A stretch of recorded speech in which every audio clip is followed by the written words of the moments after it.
Selamat siang, perkenalkan nama saya Yandri Dorcas Nepemeo. Pada kesempatan kali ini saya akan menjelaskan materi mengenai akuntansi sumber daya manusia dan akuntansi sosial.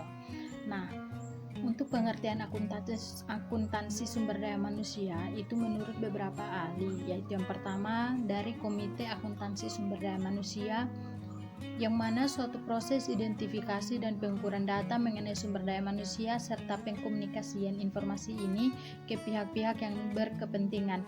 Yang kedua dari Andreas Lacko, di mana sebuah proses pengidentifikasi dan pengukuran data tentang sumber daya manusia dan pengkomunikasiannya atas informasi-informasi yang termasuk di dalamnya kepada pihak-pihak yang berkepentingan.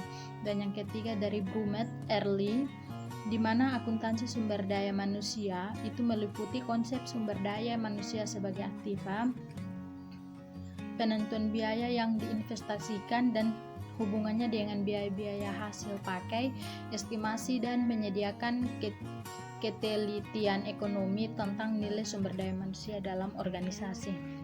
Nah, tujuan akuntansi sumber daya manusia itu yang pertama, menyediakan kerangka kerja untuk membantu manajer dalam menggunakan sumber daya manusia secara efektif dan efisien.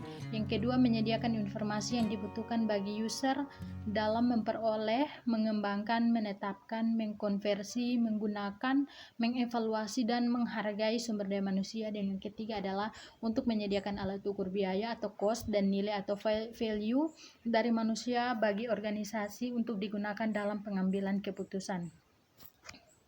Nah, dalam mengukur biaya sumber daya manusia, ada 3 biaya yang digunakan, yaitu yang pertama biaya awal, yang kedua biaya penggantian, dan yang ketiga adalah biaya kesempatan. Nah, dalam mengukur nilai dan sumber daya manusia, untuk konsep nilai manusia itu diturunkan dari teori ekonomi umum. Seperti sumber daya lainnya, itu manusia memiliki nilai karena manusia dapat memberikan jasa dan pelayanan di masa depan. Dengan demikian, nilai sumber daya manusia dan nilai sumber daya lainnya dapat didefinisikan sebagai nilai sekarang dari jasa yang diharapkan di masa yang akan datang. Nah, untuk konsep nilai sumber daya manusia dapat diterapkan pada individu itu maupun kelompok, serta dalam keseluruhan sistem manusia. Yang berikut mengenai definisi akuntansi sosial. Akuntansi sosial itu dapat didefinisikan sebagai penyusunan, pengukuran, dan analisis terhadap konsekuensi-konsekuensi sosial dan ekonomi dari perilaku yang berkaitan dengan pemerintah dan wirausahawan. Nah, dalam hal ini, akuntansi sosial itu berarti identifikasi, mengukur, dan melaporkan hubungan antara bisnis dan lingkungannya.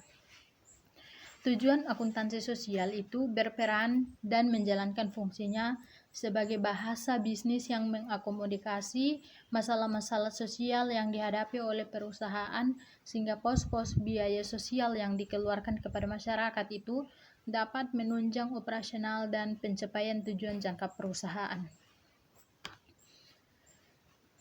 Nah, teknik pengukuran yang dapat dipakai dalam akuntansi sosial itu ada beberapa teknik yang digunakan, yaitu yang pertama penilaian pengganti, yang kedua teknik survei, yang ketiga biaya perbaikan dan pencegahan, yang keempat penilaian dari penilai independen, dan yang kelima adalah putusan pengadilan. Jadi baik, mungkin itu penjelasan singkat dari saya. Sekian dan terima kasih.